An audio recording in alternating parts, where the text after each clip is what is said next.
टेम्पोच्या धडकेत बालिका ठार, शिक्रापूर येथील घटना.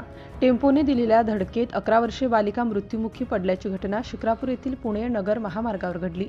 गीता गणेश शित्रे राहणार शिक्रापूर तालुका शिरूर असे अपघातात मृत्युमुखी पडलेल्या 11 वर्षीय बालिकेचे नाव असून नागनाथ राजेंद्र गव्हाणे वय 41 राहणार शिक्रापूर यांनी या अपघाताची फिर्याद शिक्रापूर पोलीस स्टेशनमध्ये दिली.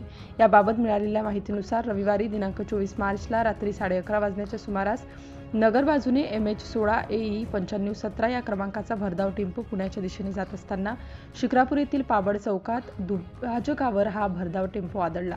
या भरधाव टेम्पोने तिघा पादचाऱ्यांचा त्यांना चिरडत विरुद्ध दिशेने फरफटत नेले. या अपघातात गीता गणेश शित्रे ही बालिका टेम्पोच्या चाकाखाली अडकल्याने तिचा अपघातात मृत्यू झाला. या अपघातात गणेश सदाशिवराव शित्रे वय 48, परीक्षित गणेश शित्रे वय 9 दोघेही राहणार शिक्रापूर हे दोघेही गंभीर जखमी झाले.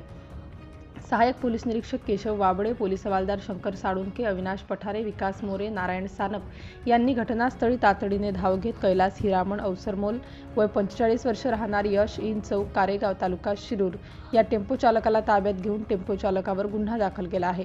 शिक्रापूर पोलीस स्टेशनचे पोलीस निरीक्षक दीपरतन गायकवाड यांच्या मार्गदर्शनाखाली पोलीस नाईक बापू हाडगडे अपघाताच्या या घटनेचा तपास करत आहेत.